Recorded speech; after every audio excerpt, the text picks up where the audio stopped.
We are delighted that you're joining us for another podcast of Wake Up Align, and it is the podcast for chiropractors where we get to talk about chiropractic lifestyle, and topics of interest. You can contact us through our email, and that is mailbag@amcfamily.com. Hello, everybody. Welcome back. We have another exciting podcast set up for you today. My name is Dr. Shannon McMurtry. I am your host, and I'm here with a good friend of mine, Dr. Zach Wilson. Dr. Zach, good morning. How are you doing? Hello, everybody. Everyone is officially greeted now. Good. That's nicely done. I don't like to leave anybody out. Most of our listeners are aware, some aren't, that inside of our AMC aligned family, we are doing what we're calling focal points. So every month we have a new concept or idea, something to focus on. It's a big picture type of thing. And we've had really, really good feedback from this effort. And we release these as a podcast as well, because it's not just the AMC aligned family that could benefit from these concepts. It's really anybody. Specifically, we were talking about chiropractors. We're here to inspire and motivate and empower chiropractors, but these principles work for everybody. Well, today and this month's focus is faith, specifically faith over fear. Mm-hmm. And I understand that you just recently did a presentation on this at one of our summit weekends. Is that correct? I did. Good. How'd that go? I sure hope it went well. I think it's an interesting topic that I was tasked to present on. It's a pretty deep topic, I think, and one that is relevant across the board in the population, not just a problem or a struggle for chiropractors specifically, but I think everybody will wrestle with this topic at some point in their life or to some degree. So it was fun to be able to just expand on that and be able to get into it. Most of us who've put a lecture or a topic together and taught that, we learn. We probably learn more than the audience learns. What do you think you learned? What do you think you had ahas on when it came to this thing called faith or faith over fear as you prepared? Yeah, that is true. Every time you teach on something, you usually are the one that learns more than anybody else listening. When I was putting this together, I think it solidified a lot. Not so much as an eye-opener, but a strengthening within that topic. Mm-hmm. As you immerse yourself in that material, of course, it's hotter and heavier than you would be immersing yourself in it if you weren't having to present. It put that need of clawing through that type of material or that topic with a lot more urgency because of that deadline than if it was just an open-ended, hey, I think I'll look into that today. Sure. Just on my own. So it started to kind of open the pages on this type of topic as I started researching it and looking into it further and reading up more about other people's views on it, other people's perspectives on it. So I was kind of interested to know what it was that you were seeing within chiropractic, and specifically, or within this aligned family, that we thought, hey, this topic would be a good idea for us to expand upon. Mm-hmm. Do you have any insight on why that topic was actually chosen? Yeah, because fear is one of the most pervasive things that we're dealing with internally as people, as a company, as a business owner, as a doctor. Fear is one of the most pervasive things out there that slow us down, impede us. A lot of times we don't do anything because of some perceived fear. What would they think about me? What would they say about me? What would they do? See, no one has, ever had a gun put to their head when they put together a care plan and recommended it. But in our head, we make this scenario, this what if, to be so consequential, and it's really not true. It's that fear that is just ever present and slowing us down, holding us back. So whenever I've heard like Tom Owen say, I've heard him say it over and over, I see more potential in somebody than they even see in themselves. There you go. You think that's the fear that's been holding that person back? I think that's part of it. You got identity, you got purpose, you got, belief systems. There's other things going on in there, but fear is probably the most common veil over people's face, so they can't see a clear picture of themselves. So rather than us focus on the negative, focus on the fear, we focus on how to overcome, how to get through. And the whole reason we talk about faith or faith over fear is because of our founder, Dr. Tom Owen, had a very short but very eloquent and very deep phrase that he would share with us. And it goes like this: fear knocked on the door, faith answered, opened the door, nobody was there. And what does that mean? Fear will knock on your door, fear will tempt you. But if you have faith enough, you'll open that door and there won't be any fear there to deal with, because the faith is the positive that overcomes that negative.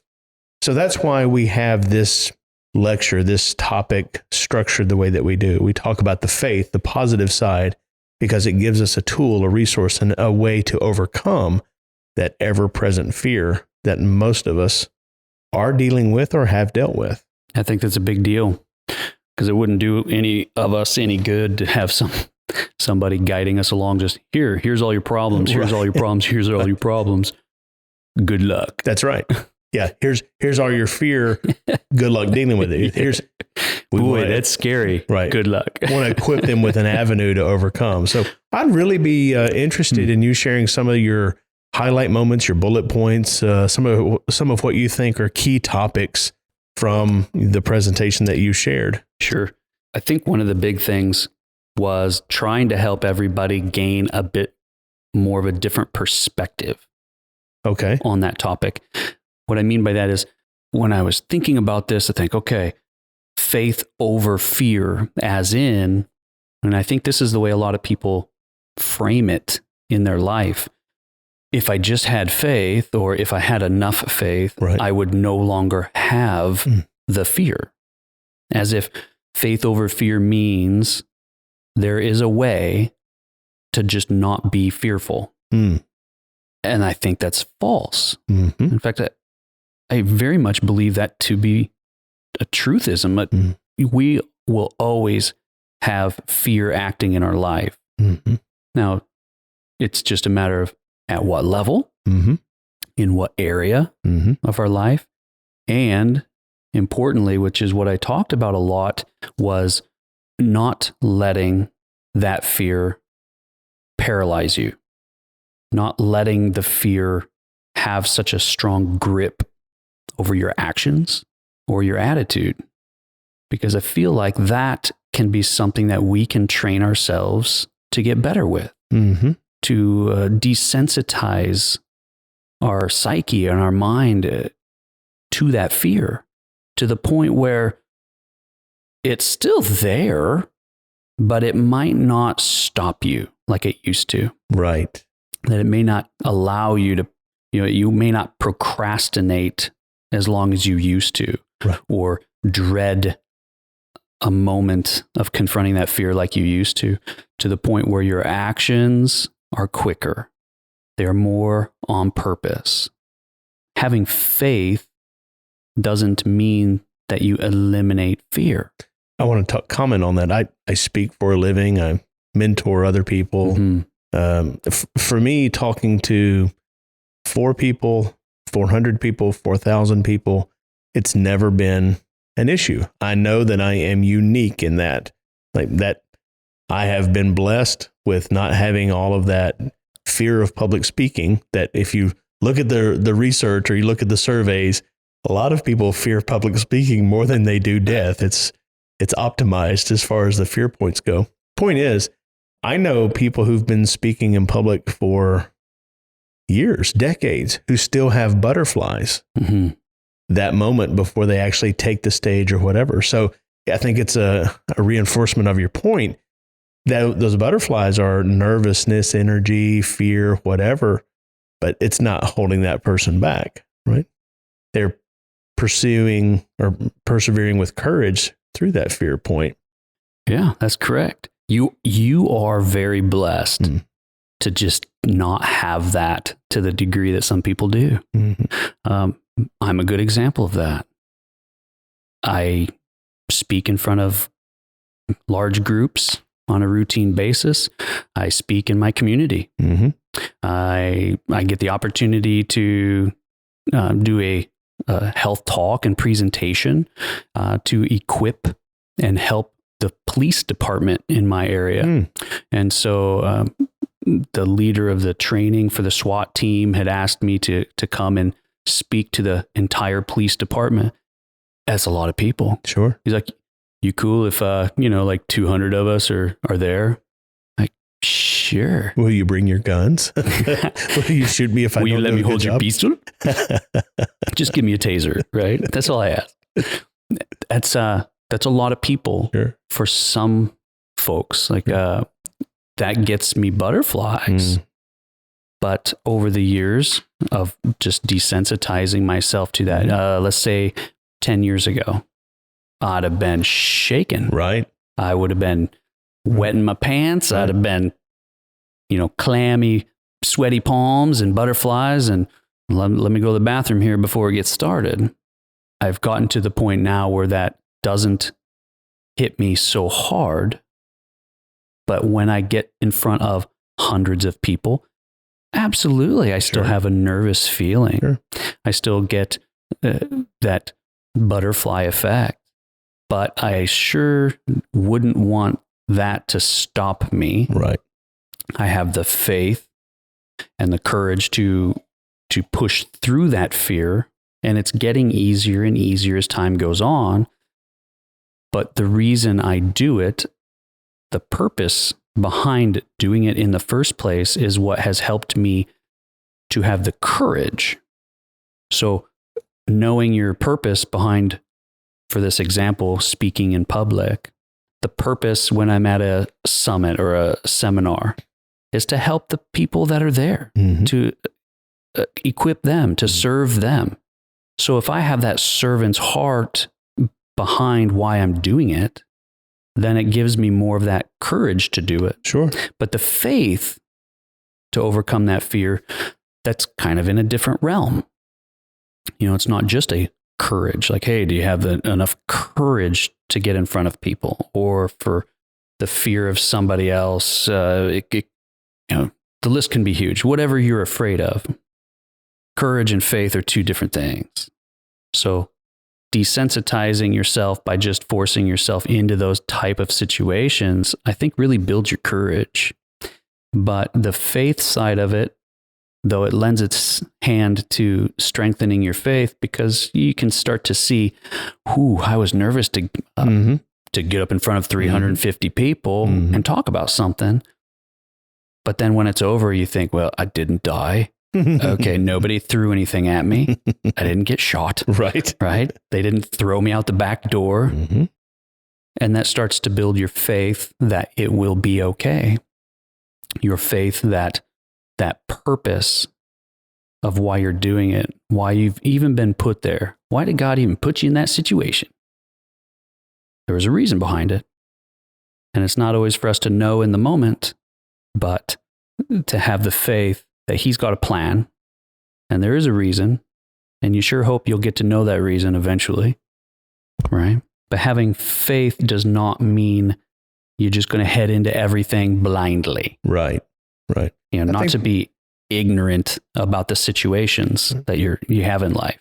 Yeah, your first point, a lot of clarity, working through that. I think it makes a lot of sense. I'm glad you had an opportunity to talk about that more. I saw I don't know if it was a poster or something online, but it said, fear is the reaction, courage is the response, right? And that, because faith and courage are not the same, but they may be used together. So, all right. What's your other points? They go hand in hand. Well, faith, we got to keep our heads about us. God did not just give us all a heart, he also gave us a brain. Mm-hmm. So it's okay to use it once in a while. Sure. Right?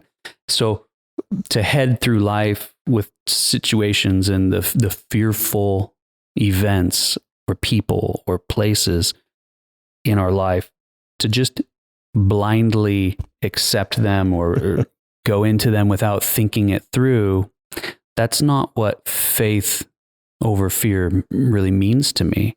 That would be like just this blissful ignorance, right? Yeah. So rattlesnakes hibernating here. Hey, let me put my hand in there and just see what that's all about, right? Yeah.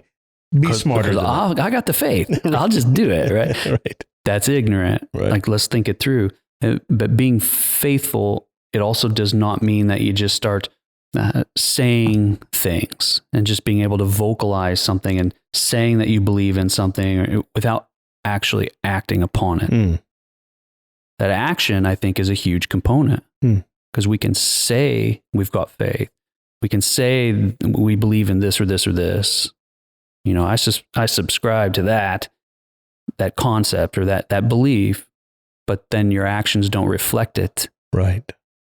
They call that hypocrisy. Right. And I've been taught that's not a good thing. Sure. No one likes a hypocrite, right? No.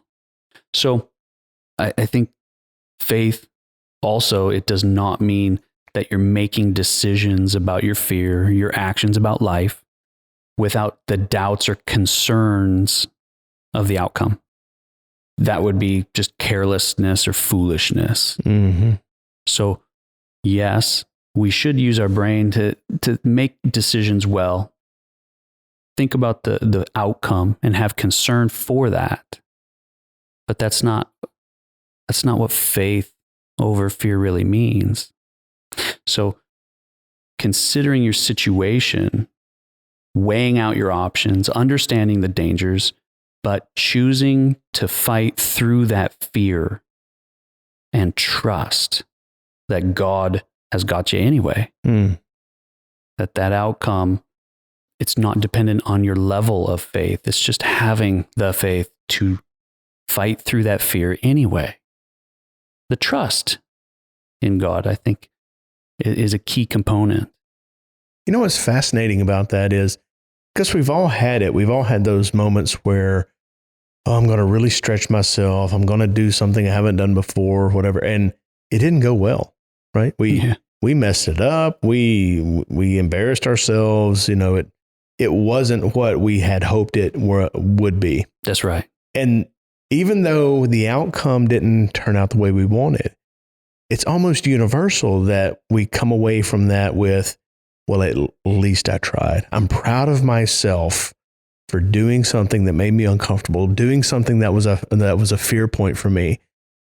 It didn't turn out well, but we're still gaining momentum, gaining courage, gaining faith, because we stepped up when it was scary and with courage saw ourselves through. Oh, that's hitting the nail right on the head. But most people, many people that I know don't see it that way. Right. They see it as, I didn't get the outcome that I thought I should get. And so since that, I failed. Mm-hmm. I am a failure. Mm-hmm. They start talking themselves down. Sure. They start beating themselves up. Sure. And that shouldn't be the case at all. Yeah. But to have a mindset that the outcome is going to help you no matter what. Either it's going to be exactly what you expected and you're going to be happy in the moment, like right away, like instantly happy. Mm-hmm. Or it doesn't go the way you thought it should go. Could you have learned something from that? There you go. Could you have made yourself better because of that? To know next time, what am I going to do better or not do at all, or what I should do again? And so learning from those fearful situations, you win. Right. That's a win. So really, I look at facing your fears as a win-win. There's never a lose to it. Yeah, you can't always control the outcome. The outcome has too many variables. Like this policeman's function that you did a speaking engagement at. What if the PowerPoint failed? What if the electric that you were going to plug into was on the fritz? You know, what if What if there was an emergency call in town and they all had to scatter, right? Yeah. You've got things that you've prepared. You've controlled your effort to the moment, but sometimes that outcome is independent of your effort. There are things that you cannot control. So to make that outcome, your success, failure, like grade, that's very, very dangerous. Should always be focused on, this is the action I can control. This is the effort I can control. And I'm going to learn something next time, right? Next time next time I go to the event, I'll check the outlets the day before. I'll check my PowerPoint the day before. I'll make sure nobody's robbing the bank the day before. Put out a Facebook thing like, please don't rob banks between this time and this time on that day. So you're right. It's, we always want to look at things in the short term. We seem to be such a society of instant gratification. Sure. So if that talk would have been flawless according to what I think the outcome should have been, and it all went according to plan. And let's say I educate and I really hit home and I really touch the lives of 10 people. And so much so that they're motivated, like, man, I really think I need to experience chiropractic for myself. Mm-hmm. And those 10 people, they get life-transforming chiropractic care from then on. And then I do the next health talk or the next community outreach event in my life, just like that one, because it did the right thing. Right. And I help another 10 people. Mm-hmm. But down the road, what if it didn't go according to plan?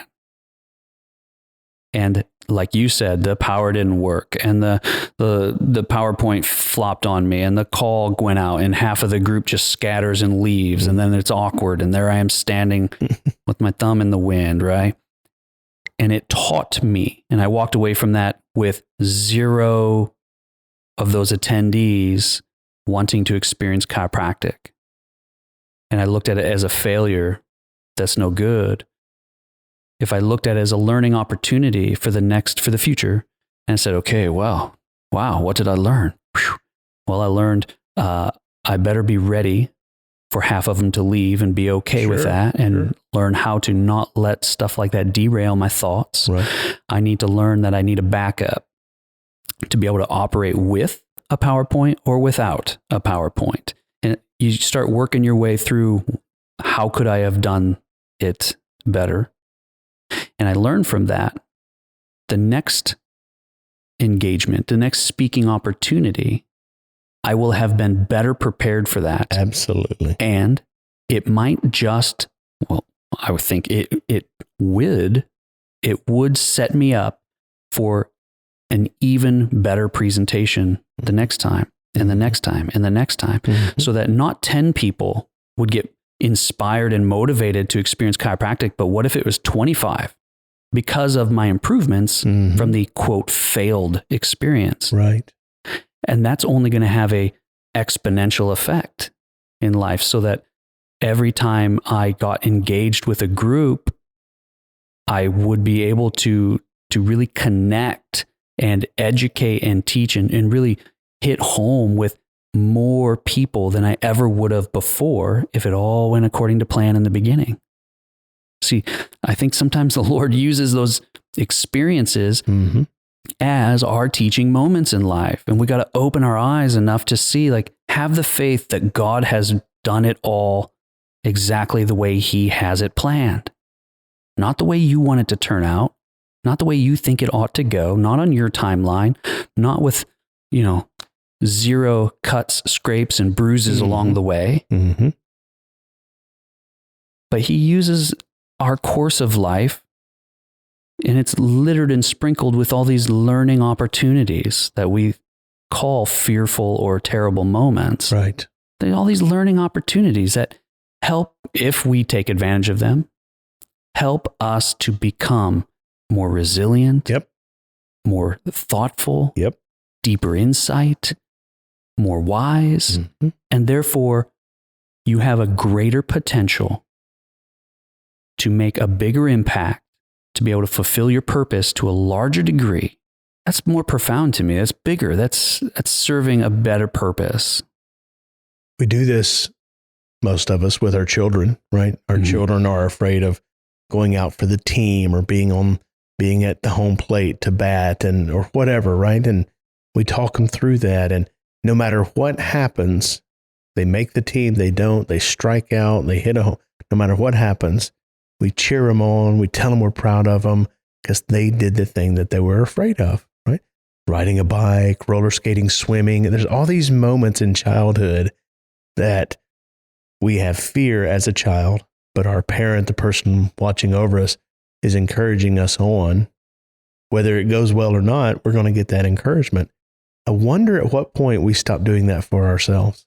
I wonder at what point do we stop doing that and thinking, okay, now I'm an adult.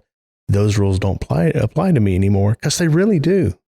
I've talked to so many people who've gone through things that they never wanted to go through, and they hate it in the moment. They hate it while it's happening. And then you speak to them, 6 months, a year later, follow up with them, and they actually have the perspective, that was the best thing that ever happened to me because X, Y, and Z. It's like, you're a completely different person than you were a year ago. How did that happen? Wouldn't have had it any other way. Exactly, right? We are so funny like that.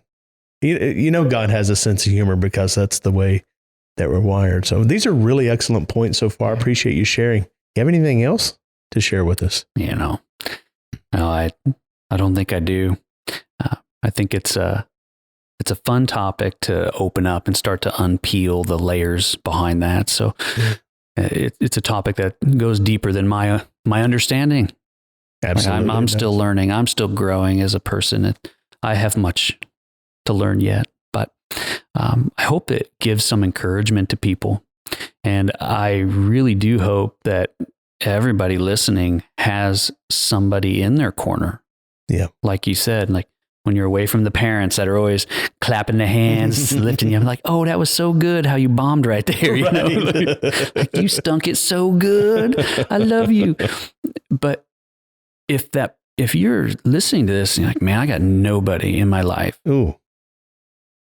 I feel for that person. Sure. Because I know I've got a support system to help me through those. Whenever I need to reach out, they're there. I got a wife. I'm blessed to have a wife that would support me through anything. Mm-hmm. I've got this aligned family. Right. I can lean on. I've got my own mentor, my own people, my support system within this family. And I'm so appreciative of it. So if you already are part of this family and you feel like you need that type of support, lean into it. Lean into it. Yep. And if you're not part of this family, we would be happy to mentor you. Because I'm like you. I sit on this side of the table. I'm a few years further down the path than you are. I have a few more gray hairs on my face.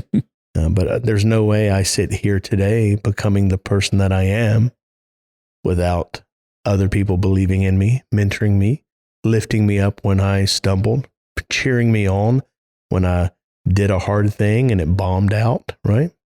Those are moments that they refined me. They didn't define me, but they refined me to become. So thank you so much for joining us today. I really do appreciate this. Yeah, you're welcome. Listeners, I hope that you will take this subject and not think of this as the one-all, be-all, but really start you a stronger journey in faith so you can have faith over fear. Listeners, I hope you have found this to be empowering, inspiring, and motivating. Until next time, God bless. Follow our show. You can share it with friends, of course, and we'd love for you to contact us at mailbag@amcfamily.com. In addition, you're always invited to attend or join us at a summit. Of course, registration is required. And we would love for you to check out the loads of free content we provide to social media every single week. Until next time.